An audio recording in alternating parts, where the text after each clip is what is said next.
Today, in this video, we will be talking on collocation, and it's our second lecture on collocation. So, let's dive in. So, what does collocation mean? Collocation means word couple. In other words, collocation is the juxtaposition of at least two or more words putting together. Or we can also say that collocation is the natural combination of at least two or more words. So, as we have learned the definition of collocations, we have already identified some features of collocation, that there will be some natural combinations of two or more words, the words which always go together. Okay, so today we will be talking on mistake, which is very important in our day-to-day conversation, because everyone makes mistakes. So it's actually important to know all the collocations, all the combinations of the word mistake. So let's explore. So mistake is basically a noun.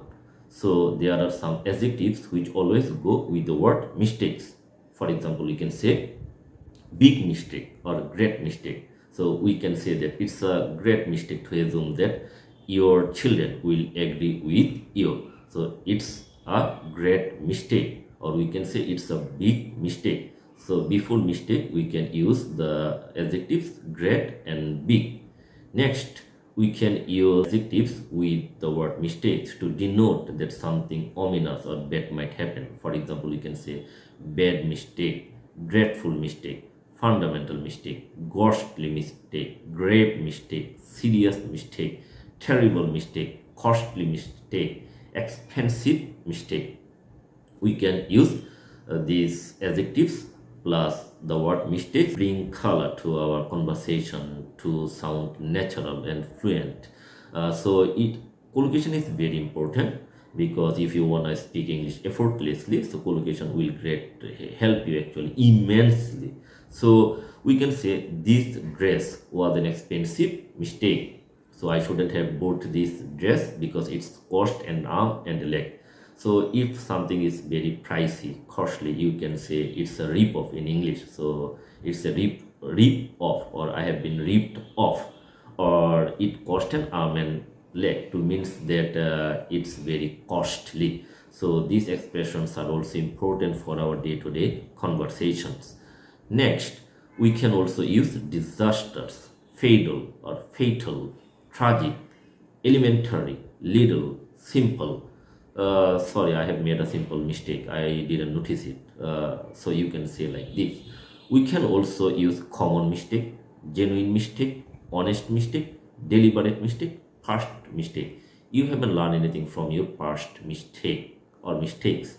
So past plus mistake, or you can say innocent mistake. I have made an innocent mistake, an innocent, not a innocent, because before vowel sound we use actually n.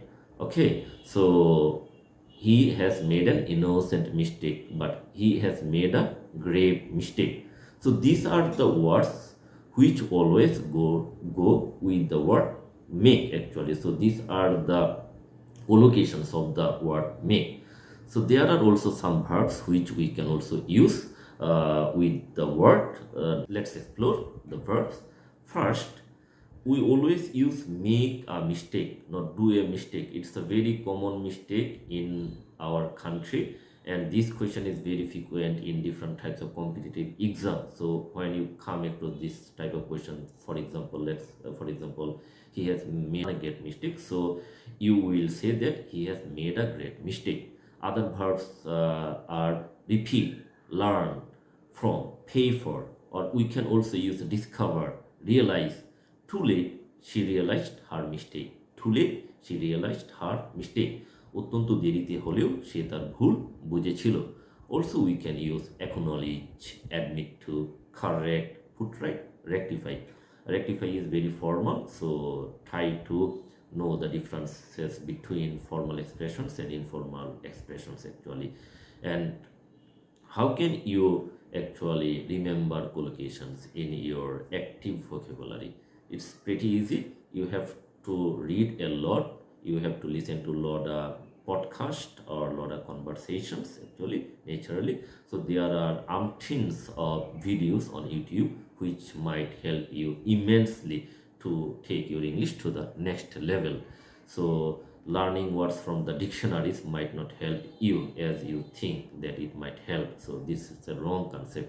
You might memorize the whole dictionary, but in the end it might not be useful. Okay, মিস্টেকের সাথে আরো কিছু verb, দুটি verb ব্যবহার করতে পারি, happen or ochre. Mistakes are bound to happen if you are not conscious enough.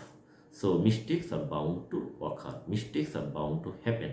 So while learning collocations, try to notice that there are some differences as to how to use a verb in a given context. All the verbs cannot be used in the same way, so there are some noticeable differences, so you have to notice these differences. Okay, so আমরা আবার mistake শব্দটির সাথে দুটো preposition ব্যবহার করে থাকি। For example, by mistake, অথবা আমি বলতে পারি অ্যাবাউট মিস্টেক।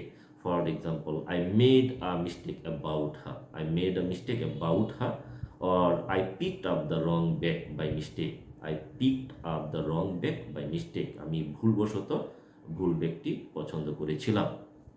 এই ধরনের ন্যাচারাল কোলোকেশনে আপনারা এটা বসাতে পারেন। এখন আমি আপনাদের সাথে কিছু র্যান্ডম মিসেলানিয়াস কোলোকেশন শেয়ার করতে যাচ্ছি, যেগুলো আমি বিভিন্ন সোর্সেস থেকে কালেক্ট করেছি এবং which I think very important in our everyday speech floor. দেখেন, আমরা কিন্তু প্রায় সময় বলি যে কি ইস্যু, আমরা কিন্তু বলি না যে চিফ ইস্যু। সো ইস্যুর ক্ষেত্রে আমরা বলতে পারি ইটস আ কি issue, not it's a chief issue. আপনি আরও বলতে পারেন I had a brief chat with her, আমরা কিন্তু বলি না I had a small chat with her. So chat শব্দটির আগে আমরা ব্রিফ বলি, সংক্ষিপ্ত বা ছোট, we don't say small chat. আমরা কিন্তু দেখা যায় কোলোকেশনের পূর্বে আপনি সুন্দর করে বলতে পারেন fully aware, instead of saying I am highly aware you can say I am fully aware. আনঅ্যাওয়্যারের পূর্বে আপনি বলতে পারেন blissfully unaware. If you say that I am quite unaware of this or I am highly unaware of this, it's okay. But if you say that I am blissfully unaware, that means you are very unaware. এখানে blissfully means অত্যন্ত সুখের না কিন্তু। So collocation যখন শিখবেন সেখানে অর্থগত কিছু পার্থক্য থেকে যায়। সো শিখলেই হবে না, আপনার কিন্তু এই অর্থটা কি বোঝাচ্ছে, you have to make sure that you have understood the meaning and the given context. তারপরে আমরা বলতে পারি যে সাপোজ আপনি খুবই বিরক্ত বোধ করছেন, কোনো কিছু আপনার ভালো লাগছে না, আপনি বলতে পারেন I am bored stiff, I am bored stiff. I am bored stiff অর্থ হলো আমি অত্যন্ত বিরক্ত বা আমার কিছুই ভালো লাগছে না, এই অর্থ হলো আমি বোর্ড স্টিফ। সব কিছুতেই কেমন আপনার এক ধরনের দেখা যায় যে খুবই ভালো লাগছে না, কি ধরনের আপনি একটা সাফোকেটিং ফিল করছেন, সাফোকেশন ফিল করছেন, সেক্ষেত্রে আপনি বলতে পারেন আই এম বোর্ড স্টিফ। অথবা কেউ একজন আসলো, আসার পরে বললো যে তুই কি এই বিষয়টা ওকে বলবি, যে আমি তো একটা ভুল করেছি, তুই কি ওকে এই বিষয়টা বোঝাতে পারবি? আপনি বললেন যে আচ্ছা ঠিক আছে, আমি ভেবে দেখি। You can say I will have a think, okay I will have a think, আমি বিষয়টা ভেবে দেখবো। এভাবে আপনি কোলোকেশন বসাতে পারেন। আবার কিছু অ্যাডভার্ব রয়েছে যেমন হাইলি, এই হাইলির সাথে আমরা যেগুলো অ্যাডজেক্টিভ বসাই সেগুলো হলো ম্যাক্সিমাম, মানে এগুলো কোলোকেশন করে খুবই natural. We can say highly likely, highly unlikely, highly unusual, highly successful, highly effective, highly controversial. This method is highly controversial, or this method is highly effective. This method was highly successful. It was highly successful. Back in 1921, it was highly successful. Or it sounds highly unusual. It sounds highly unusual. So you can collocate these two words.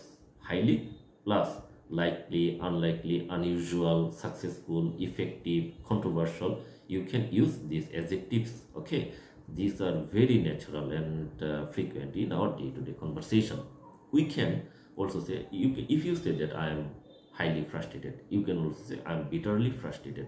I am bitterly frustrated is also a natural collocation. আমরা যেমন highly শব্দটির সাথে কিছু শব্দের combination দেখেছিলাম, এবার আমরা দেখব যে ডিপলি শব্দটির সাথে। ডিপলি শব্দটির সাথে আমরা বসাতে পারি ashamed, deeply concerned, deeply shocked, deeply affected. I am deeply shocked by his sudden demise, তার হঠাৎ মৃত্যুতে আমি ডিপলি শকড। অর বলতে পারেন I am deeply concerned about the ongoing matters, চলমান ঘটনা সম্পর্কে we are deeply concerned. You can also say concerned by, it's also fine.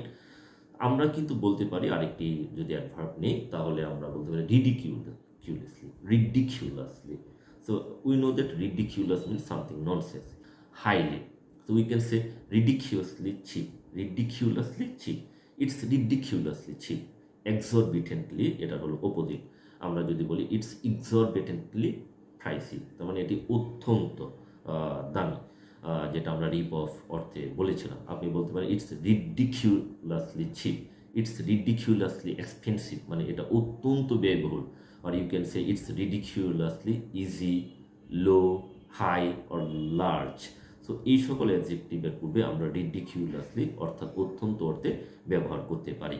আপনি যদি এভাবে ব্যবহার করেন তারপরে আপনার রাইটিংটা যেমন সুন্দর হবে, সৌকর্যময় হবে, আপনার স্পোকেন ইংলিশটা অত্যন্ত পলিশড শোনাবে। তারপরে আমরা যেটা বসাতে পারি সেটা হলো ডু সম্পর্কিত। আমরা মানে প্রায়ই ডু কোলোকেশনের উপর এমফাসাইজ করে থাকি বিকজ ইটস ভেরি ফ্রিকুয়েন্ট এবং it's also a delexical verb. So আমরা বলতে পারি যে do the ironing, do the shopping, do the mopping, do the sweeping, do your hair. So what are you doing actually? What you are doing? So I am doing my hair. If you say I am doing my hair, তার মানে আমি আমার চুল আঁচড়াচ্ছি, অথবা আমি combing করছি, combing করা। তো কম্বিং করা অর্থে আমরা বলতে পারি I am doing my hair, আমি আমার চুলটা আঁচড়াচ্ছি। Suppose your hair is ruffled, ruffled means এলোমেলো, ruffled, you can say I am doing my hair. Also you can say do harm, it's very common. আপনারা দেখবেন মেক হার্ম না, ক্ষতি করা না, do harm. Okay, I won't do any harm to her, আমি তার কোনো ক্ষতি করব না। ডু হার্ম মানে ক্ষতি করা। We can also say do exercises, I will do some exercises. Exercise শব্দটি আনকাউন্টেবল হতে পারে, কাউন্টেবল হতে পারে, it depends on context and situation. So try to notice this carefully. So here do exercises is an actually countable noun. So we can also say do an experiment. Sometimes we say that make an experiment. So I made an experiment. So no, it's a glaring mistake. Rather, you should say I did an experiment. Also, we can say do damage, not make damage, do harm, do damage. So এই do সম্পর্কিত কোলোকেশনগুলো আপনারা মনে রাখবেন because এটা আমরা everyday ব্যবহার করে থাকি এবং এগুলি খুবই ফ্রিকুয়েন্ট। আমরা যেটা শব্দটা ব্যবহার করতে পারি গো, গো শব্দটার সাথে অনেক ধরনের কোলোকেশন যা গো ভার্বটা নিয়ে একটু বিস্তারিত আপনারা যাবেন।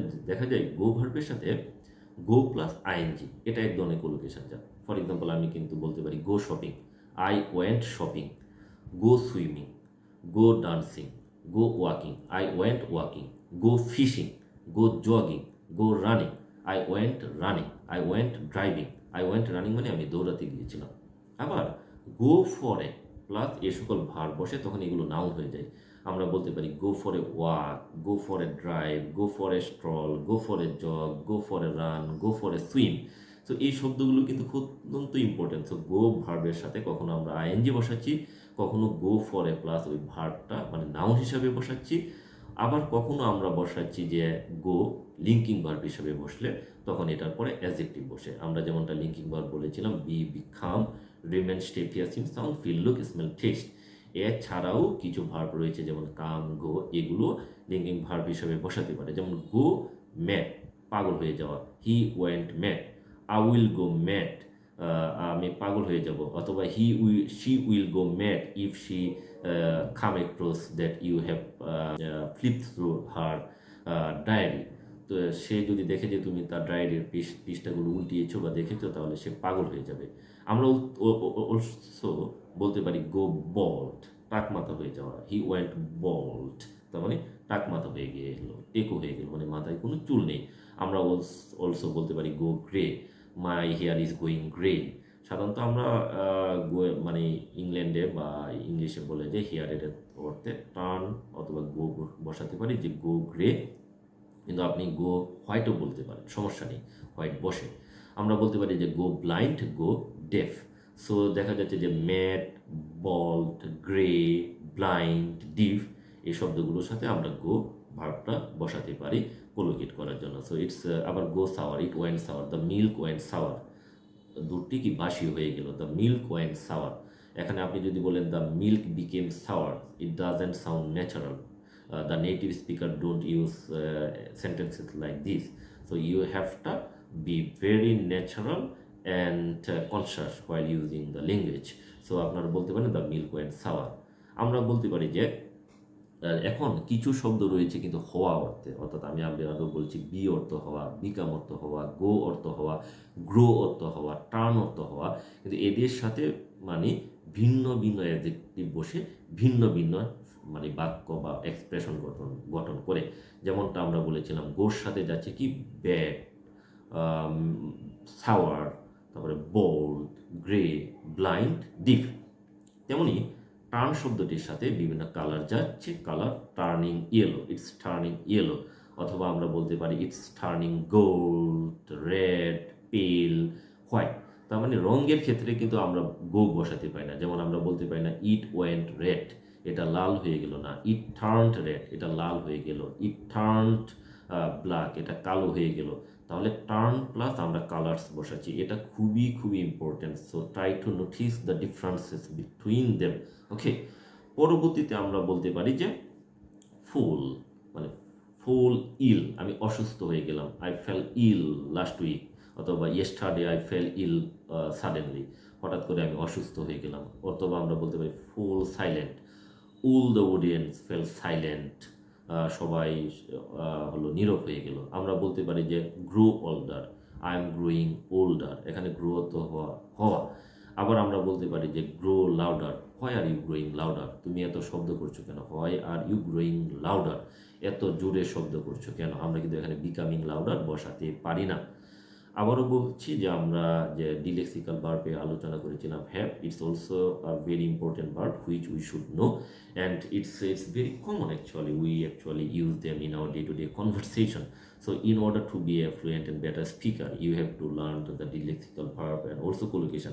আমি বারবার রিপিট করতেছি যে collocation is very important, and if you don't learn collocation, your English won't sound posh and natural. Trust me. So have এর সাথে আমরা বসাতে পারি have an accident. So we had a terrible accident last night. So গত রাতে আমরা একটা মারাত্মক দুর্ঘটনার সম্মুখীন হয়েছিলাম। আমরা অলসো বলতে পারি have an argument, have a row, have a break। আমরা বলতে পারি have a conversation, have a chat। আমরা বলতে পারি have difficulty, have a dream, have a nightmare। I had a nightmare yesterday night, or I had a nightmare last night। আমরা also বলতে পারি have an experience, have a feeling, have fun, have a good time, have a look, have a look। Instead of saying look at it, we can also say have a look at it।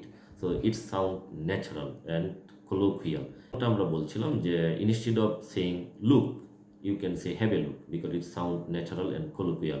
We can say have a try, you can have a try, you can have a try, you can have a go, মানে আপনি চেষ্টা করে দেখতে পারেন। Try এটা বলার চেয়ে আপনি যদি বলেন হ্যাভ এ গো, চেষ্টা করে দেখুন, অথবা হ্যাভ এ ট্রাই, চেষ্টা করে দেখুন। Okay, I will have a try, আমি এটা চেষ্টা করে দেখবো। I will have a try, আমি চেষ্টা করে দেখবো। আর I will definitely give it a go, আমি অবশ্যই এটা চেষ্টা করে দেখবো। I will definitely give it a go, আর I will definitely have a go, আমি অবশ্যই এটা চেষ্টা করে দেখবো। আপনি যদি দেখেন, আপনি যখন হ্যাভ এ গো বলবেন, হ্যাভ এ ট্রাই বলবেন, তখন দেখা যায় যে এটা খুবই ন্যাচারাল এবং স্পন্টেনিয়াস হচ্ছে, এবং এটা আপনি আপনার ইংলিশটা একেবারে নেটিভ স্পিকার লাইক ইংলিশের লেভেলে আপনাকে পৌঁছে দেবে।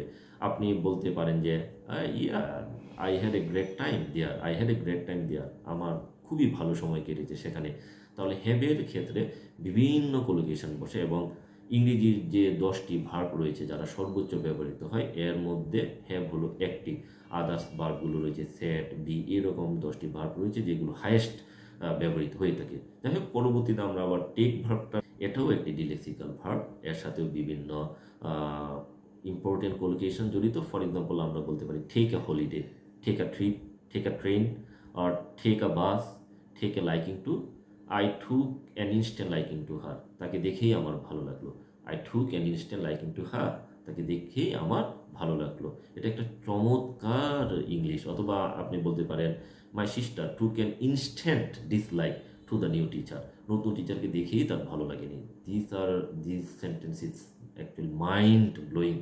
তারপরে আমরা বলতে পারি যে take a risk, take an interest in. আমরা বলতে পারি take a photo, take a chance, take a dislike to, যেমনটা আগে বলেছিলাম take advantage of, take action. I will definitely take action against this, or the government is trying to take some action regarding this matter. এই বিষয়ে সরকার কিছু ব্যবস্থা নেওয়ার চিন্তা ভাবনা চেষ্টা করছে।